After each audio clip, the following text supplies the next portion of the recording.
welcome to another Read Aloud. Sometimes I save the thinking question for the end, and I'm going to do that in this video as well. So I will ask you the question at the end of the video, and we're going to jump right in. Chapter 26, The Woman Pulling the Strings. Sorry for using you, Mavic, she apologized, but it was the only quick way to get everyone out safely. You were the one making me say and do all that crap? Guilty, Marilla admitted. Dang, woman. If you weren't on our side, I'd be terrified of you. Mavic got to his feet and dusted himself off. Wait a minute, I'm confused, Aurella interrupted. You manipulated him from here? You made him say and do those things and unlock the jail and bring me here? Yes. Aurella stared at her in disbelief. Did you know you sent a blind guy running down the hall? Asked Mavic. Morella's eyebrows went up. No, I did not. But he should be fine. My spell sent him down a direct course out of the palace and back to their camp. How did you make me unlock doors? I never learned how to do that. It's something Morton was very skilled at. He showed me how he did it because I found it fascinating. Morella lightly rubbed her right temple. Noticing Aurella's gaze, she pretended to brush a strand of hair behind her ear. Why don't you two make yourselves comfortable? I'll have some servants bring up some food and water, because I figured you'd be hungry. Morella gestured toward a table across the room in front of a balcony shaded with gold curtains. As they crossed the room, Aurella's jaw dropped, taking in her surroundings. They were in an elegant bedchamber, larger than her house back in Lennox. The bed itself would take up the entire kitchen. The duvet was the whitest white Aurella had ever seen, and the edges were trimmed with gold tassels. The headboard, taller than Morella, was engraved with lavish plant-like designs and accessorized with white and golden pillows so plush, Aurella imagined sinking into them. From the ceiling hung a chandelier that cast twinkling sparkles of sunlight bouncing off the crystals. The walls were covered with portraits of previous queens, all framed with golden roses. Everything was gold and white, and so delicate that Aurella felt the need to fold her arms so she wouldn't touch anything. She and Mavic sat in padded chairs at the white stone table and smiled at the feast before them. An entire smoked ham sat on a platter, cut into slices. Expensive cheeses were displayed on tiny golden plates with silver knives sticking out of them. There were bowls of grapes, oranges, and mouth-watering watermelon cubes. Without a second's hesitation, Aurella and Mavic dug in. She didn't care that her fingers were dirty, or that there was silverware available. She simply had to get as much of that food in her mouth as she could. It was the most delicious meal Aurella had ever eaten in her life, and this was simply a snack Marilla had the servants quickly throw together. Aurella had never fully understood just how differently the wealthy lived. As Aurella ate, she gazed out the balcony, which overlooked the city, and recognized it as the same one she and Mavic had stood shouting in front of earlier that day. Aurella swallowed a large slice of ham, then asked, Marilla, have you been here this whole time? I thought you were going to come back to us. You said you were going to help us. She tried to keep the accusing note out of her voice, but it slipped out all the same. Marilla grimaced. I was, sweetheart, but I kept getting held up by minor delays. Minor delays? Mavic asked, but his mouth was so full of food, it sounded more like, Well, to make a long story short, I got captured in the city when I was looking for a map. I escaped rather easily, but I returned to free everyone else. And by the time I got back to the woods, you two had left, despite my directions to stay away from Hemlock. If it weren't for your paper boat, I would have never dreamed you would do something as dangerous as go looking for me in the palace. Tell me, whose idea was that? Aurella pointed at Mavic. Mavic became defensive. But you were here, he insisted. I saw you on the balcony. Marilla folded her arms and raised her eyebrows. Did you really? Did Aurella see me? Well, no, but she must not have been looking. That was not me, Mavic. That was an illusion of the queen that I manipulated to come out each day so that the kingdom would not be suspicious of my absence. What? It was a trick, Mavic. I only just got here when I discovered you two had been taken." "This is all so crazy," Aurella sighed, pouring herself some water from a pitcher on the table. "Where exactly are we, by the way?" "This is my room." Marilla sat down on a fluffy white armchair, threaded with designs of golden roses. Mavic surfaced from his food long enough to take in his surroundings. "Man, this room's as big as the whole orphanage." Marilla sadly looked around at her belongings, then back at Aurella and Mavic. "Look, I need you two to stay here until I come back.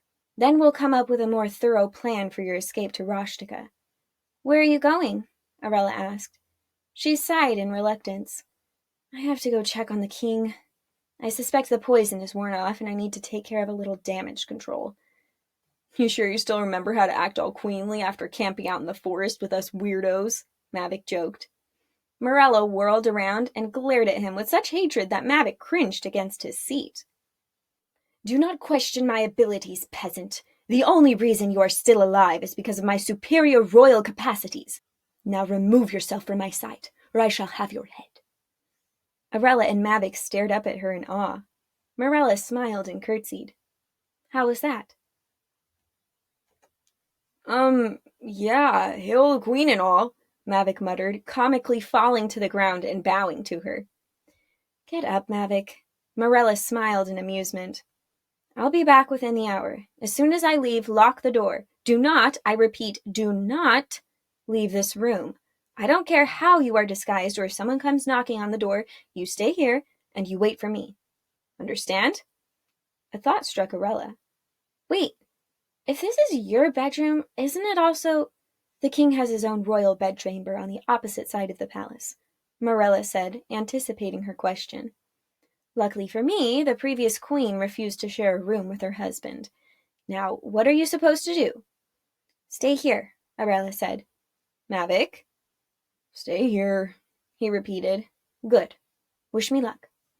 She quickly disguised herself as the queen, threw the door open, and elegantly strode out through the hall as if she owned the place, which, in a way, she kind of did.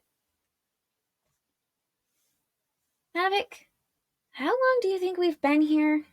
Aurella asked after a while. Mavic was relaxing on a futon, with his no longer bruised and black eyes closed, his hands behind his head, and his feet propped up on a pillow. Aurella took the pillow and threw it at his face. "What?" "I said, how long do you think we've been in here?" "I don't know, an hour maybe?"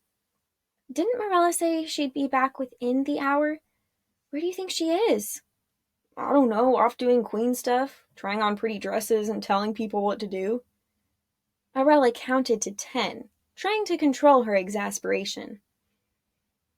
"Mavic, you really think Morella would be having a personal fashion show while we're still in grave danger?" "I don't know, Ella, I'm tired. I got woken up at the crack of dawn to get dragged into the woods and beaten up like a sissy kid. And then I had to heal my beautiful face from the damage you allowed to be inflicted on it." "I think the real reason you're tired is because you just ate an entire ham by yourself," Aurella said under her breath. "It was excellent ham," Mavic grinned. Aurella sighed and fell back into the armchair Morella had perched on earlier. She couldn't turn off the incessant questions that kept swirling in her mind about Morella and how they were going to get to Rashtika and what had happened to their protesting friends. She pushed herself out of the chair and walked around the room, needing to do something productive or she'd go insane. Now that the novelty of the room had worn off, she had the sudden urge to explore it even further. She walked up to a door in the back of the room. "I wonder where this leads." "No, Ella," Mavic said. "What's the big deal? It's just a closet." "Holy crap, it's huge! Mavic, come look at this stuff." Curiosity getting the better of him, Mavic followed her into the room.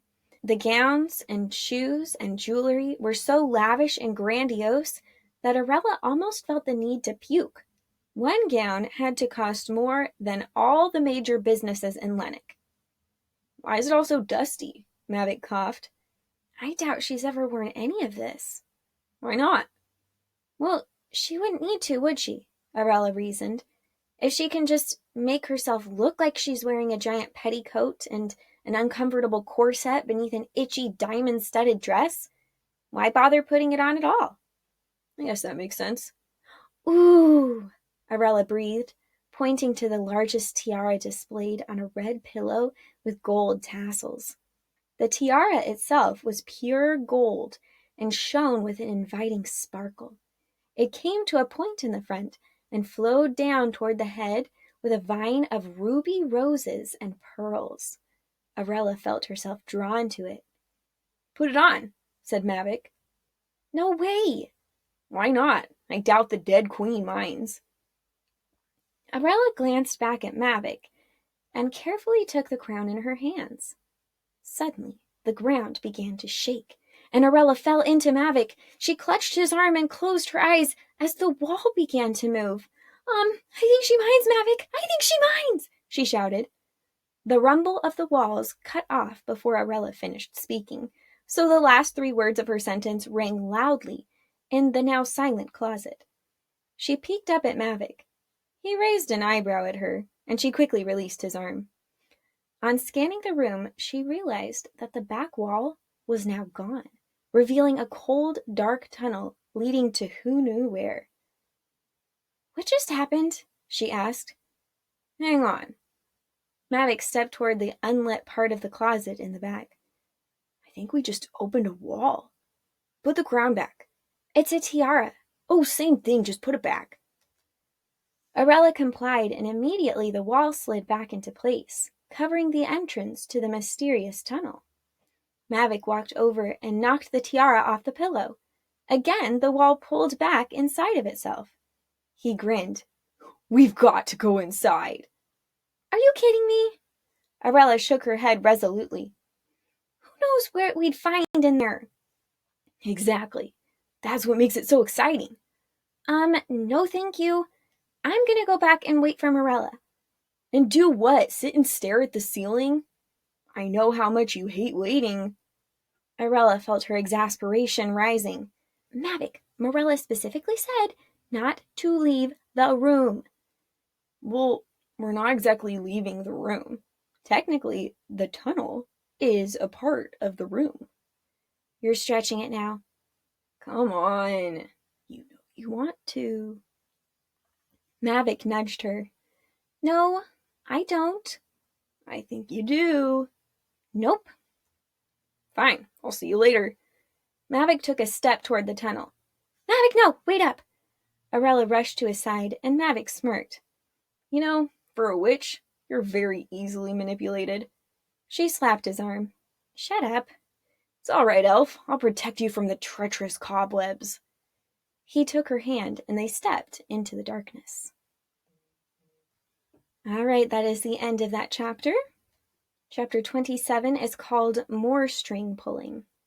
All right, for the thinking question, I want you to use your imagination. Where do you think the tunnel leads? Now, I know that you don't actually know where the tunnel leads because you haven't read this book before, but use your imagination. Come up with a place where you think it would go to and make the story up in your mind. I want you to be creative, all right? And I will see you guys later. Bye!